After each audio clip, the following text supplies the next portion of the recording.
Coming up today, President Park Geun-hye will lay out her administration's blueprint for state affairs for 2016 as she meets with the big guns in Korea's political, legal and economic spheres.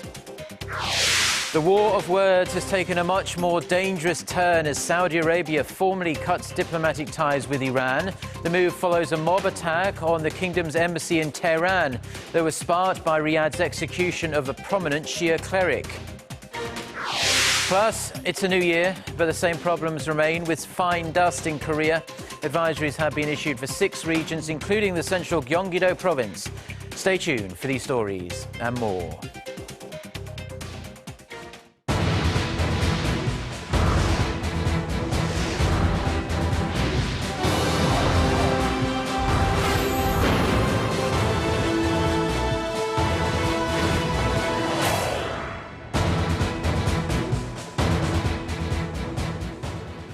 Hello, it's noon on Monday, the 4th of January. You're tuned in to our midday newscast here on Arirang TV. Thank you for joining us.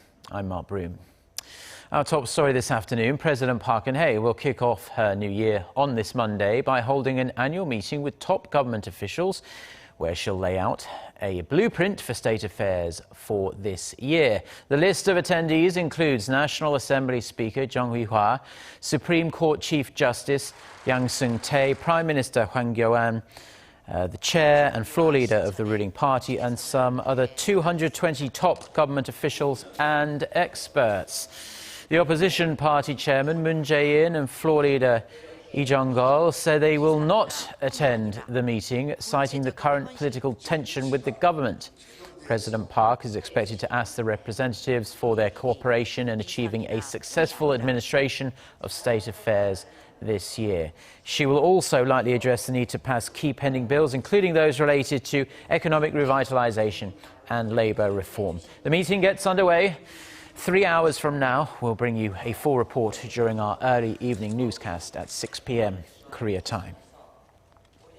Staying with domestic politics, and the April 13th general election is just 100 days away now, but candidates are still awaiting a decision on how constituency boundaries should be redrawn. It looks unlikely progress will be made anytime soon, as the National Election Commission subcommittee tasked with dealing with it not only failed to finalize plans, but also failed to schedule a next round of meetings after discussions held over the weekend. National Assembly Speaker Jung Hui-hwa is still pushing for a political solution, though. He's urging the main rival parties to try and reach a compromise by Tuesday, if possible. The National Election Commission says it will come up with its own plan if there is no agreement by Friday at the latest. The subcommittee said an electoral map proposed by the Assembly Speaker was discussed, but members could not agree on which districts to select for readjustment. Now, Saudi Arabia has cut diplomatic ties with Iran in a sharp escalation of tensions between the two regional rivals. The move follows the kingdom's execution of a prominent Shia cleric. Son Jong-in has the details. Saudi Arabia's Foreign Minister Adel Al-Jubeir told a news conference on Sunday that they were giving the Iranian diplomatic mission and related entities 48 hours to leave the kingdom. We are determined not to allow Iran to undermine our security. We are determined not to let Iran mobilize or create or establish terrorist cells in our country or in the countries of our allies. The statement comes after an attack last weekend on the Saudi embassy in Tehran. Iranian protesters set fire in the building during a demonstration against Riyadh's execution of a prominent Shia Muslim cleric on Saturday. Sheikh Nimr al-Nimr was a driving force of the anti-government protests that broke out in 2011 in Sunni-ruled kingdom's east, where the Shia minority complains of marginalization. He was executed along with 46 others who were convicted of terror-related offenses. On Sunday, protesters took to the streets again in Iran as well as in Iraq. Iranian President Hassan Rouhani said al-Nimr's execution violates human rights and Islamic values. But in what appeared to be a move to calm tension, he said the mob attack on the Saudi embassy was by no means justifiable.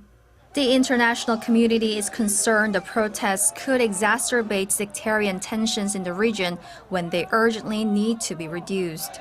Saudi Arabia and Iran have long been at odds, but their ties have strained even further in recent decades over various issues, including Iran's nuclear program and the deaths of Iranians at the Hajj pilgrimage in 1987 and again in 2015. 손정인, Arirang News. Now, as you can clearly see behind me, Korea is suffering bad air conditions yet again on this Monday, which is, of course, the first workday of the new year. And this is due to a dense layer of smog from China. Fine dust advisories have been issued for Incheon and 5 other provincial areas across the country, including Gyeonggi, Gangwon, Chungcheon and Gyeongsangbuk-do. The National Institute of Environmental Research says fine dust levels are bad nationwide, except for Gyeongsangnam-do province, where levels are just average. Korea's southernmost Jeju Island is seeing very bad levels of fine dust as we speak. If the amount of fine dust exceeds 80 micrograms per cubic meter, the levels are said to be bad. If they top 150, levels are considered very bad. Clear skies are expected, though, fortunately, to return from this Monday afternoon. This is because of winds blowing in from the northwest. Now, it looks like the dark clouds hanging over the global economy will stick around into the new year, unfortunately. This is dragging down global growth, and it's largely due, experts say, to changes in the world's top 2 economies, the United States and China. Kim Ji-yeon has the details. Data compiled by Bloomberg shows financial institutions are projecting global growth of 3.1% on average, the lowest since the aftermath of the global financial crisis in 2009.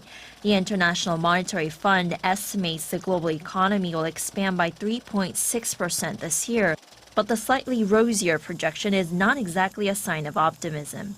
IMF Managing Director Christine Lagarde told German business daily Handelsblatt on December 30th that global growth would be disappointing and uneven this year, as a U.S. rate hike will lead to tighter credit conditions and higher debt servicing costs for emerging markets. The IMF calculated that emerging market companies have overborrowed by $3 trillion in the last decade, reflecting a quadrupling of private sector debt between 2004 and 2014. Data compiled by Bloomberg also shows financial institutions project the U.S. will grow at the same rate as last year at 2.5%, while the Chinese economy will expand at the rate of 6.5% this year, slightly lower than the 6.9% it recorded last year. As China is Korea's largest trading partner, the country is likely to see sluggish growth as well. Seoul-based LJ Economic Research Institute says Korea's growth this year will be slightly lower than last year at 2.5%, while state-run think tank Korea Development Institute predicts growth in the mid-2% range. The Bank of Korea said last month it will lower its growth forecast from its current estimate of 3.2% due to higher external risk. Kim Ji-yeon, Arirang News. Now, staying with economic news, and stock and bond funds based in developing nations posted record outflows in 2015. According to the Korea Center for International Finance, $72.3 billion were pulled from stock funds and nearly $27 billion from bond funds as of December 23rd last year. That is over 3 times that of the previous year's total outflow of $25.2 billion, which last year's is in fact the largest amount of outflow since the global financial crisis. These funds have been suffering from outflows since the so-called taper tantrum in 2013 and were accelerated by the US Federal Reserve's anticipated rate hike in the second half of last year, which did end up materializing. Funds in advanced nations saw a net inflow of $179 billion in 2015. Now, unsecured loans by Korean households grew 5% in 2015 compared to the previous year. According to data by Statistics Korea, the Financial Supervisory Service and the Bank of Korea, credit loans per household amounted to nearly $5,500 as of late March 2015, up from around $5,200 in 2014. And this is the first time since 2011 that personal loans grew at a faster rate than mortgage loans, which grew 4.9% on year in 2015. Unsecured loans include overdraft bank accounts and money borrowed by private loan companies. The Financial Supervisory Service attributes the rise in debt to people borrowing more to cover their living expenses and to support business operations. Now, the economic burden on Koreans from drinking, smoking and obesity has been increasing over the years. A new report reveals that socioeconomic costs now account for more than half of all health insurance fees. Kim Min-ji has the details. Over $19.8 billion. That's how much Korea faced in socioeconomic cost in 2013 due to drinking, smoking and obesity. To give the figure some context, the figure is equivalent to almost 60% of the income from health insurance fees. According to the National Health Insurance Service, the figure has been on an upward trend since relevant data began to be compiled since 2005. Drinking took up the majority at just over $8 billion, followed by smoking at about $6 billion and obesity at $5.8 billion. Although obesity makes up the smallest proportion, it's increasing at the fastest rate. During the past 8 years, costs from obesity grew more than 2.2 times, while the respective figure for both smoking and drinking increased about 1.6 times. Breaking it down by gender, men accounted for more than double the costs at $14.6 billion. By age, those in their 50s accounted for the majority at over 30%, followed by those in their 40s and 60s. Among the costs, about 40% were medical, followed by costs resulting from early death at 36% and loss of productivity at 13.9%. Experts say people need to take more precautions when it comes to health issues in order to reduce the financial burden of health insurance, while health enhancement programs should also be expanded and strengthened to manage obesity. Kim Min-ji, Arirang News. Now, Korea is exporting more food products to the Middle East and other Muslim countries, more than ever before, in fact. Food shipments to those countries accounted for almost 15% of Korea's food exports last year. And what's even better for Korea is that growth in 5 key Muslim markets has exploded since the turn of the decade. Oh Seong has the details. Muslim countries are steadily getting a taste for Korean food products, according to a report by Korea Rural Economic Institute. It shows exports of both fresh and processed foods to 5 Muslim-majority nations have grown 69.3% in 4 years, reaching $710 million in 2014. Ringing up a bill of $345 million was the United Arab Emirates, Korea's biggest customer, followed by Indonesia, Malaysia, Iran and Saudi Arabia. Outbound food shipments to Iran saw the biggest jump in the 4-year period of 247%. Food exports to Indonesia and Saudi Arabia also doubled over the cited period. So, what are the most popular items? Among the fresh produce, strawberries, kimchi, rice and red ginseng were the best sellers. And for processed foods, Korean coffee, instant noodles, ice cream and powdered milk have been flying off the shelves in ever greater numbers. The report says that with increasing sales to these 5 countries, Korea could gain a steady foothold in the Muslim food market on a global scale. The report also points to Southeast Asian countries such as Malaysia and Indonesia as key target markets due to their fast-growing economies, which may positively affect consumer preferences. Oh Seong, Arirang News. Now, a strong earthquake hit the border region between India and Myanmar early Monday morning. Reports continue to vary, but according to the Associated Press, citing local police, the quake has killed at least 4 people and injured 50. The US Geological Survey says the 6.7 magnitude quake hit India's northeastern state of Manipur at 4:35 a.m. local time, with its epicenter located some 30 kilometers northwest of the state capital, Imphal, at a depth of 55 kilometers. We'll bring you more updates on this story in our later newscasts as the story develops. Now, locally produced movies came out on top at the box office in Korea in 2015, often outperforming their Hollywood rivals. Now, many credit the upswing to the technological advancements that have played a crucial role in the Korean film industry's resurgence over the last 12 months or so. Park Se-young has this report. This movie about a man who hunts down the last tiger in Korea was filmed without a tiger.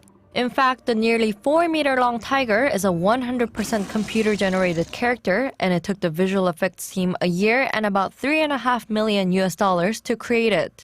To bring the tiger to life, the team observed tigers at every zoo in Korea, analyzing every detail. The actor who played the tiger climbed mountains and studied the movements and facial expressions of tigers to get the mannerisms just right. My role was to make the other actors believe there was actually a tiger in front of them. I tried to absorb the energy of everyone on set. Parts of a movie, The Himalayas, were actually filmed in the Himalayas, but members of the CGI team also used computer-generated imagery to create realistic hiking scenes. All of this was created with less than a tenth the budget of most major Hollywood films, and the results are surprisingly similar with few differences in quality. One important aspect in the Korean film industry's advancement is technology. Even though they have far lower budgets than Hollywood films, production crews are still able to cook up competitive scenes. With the rapid advances in technology, experts expect a bright future for the Korean film industry. Park Se-young, Arirang News. Well, no time for the weather today, so that's pretty much all we have. I'm Mark Broom. Thank you as always for tuning in to our newscasts, and we'll be back throughout the day with more bulletins. Until then, goodbye.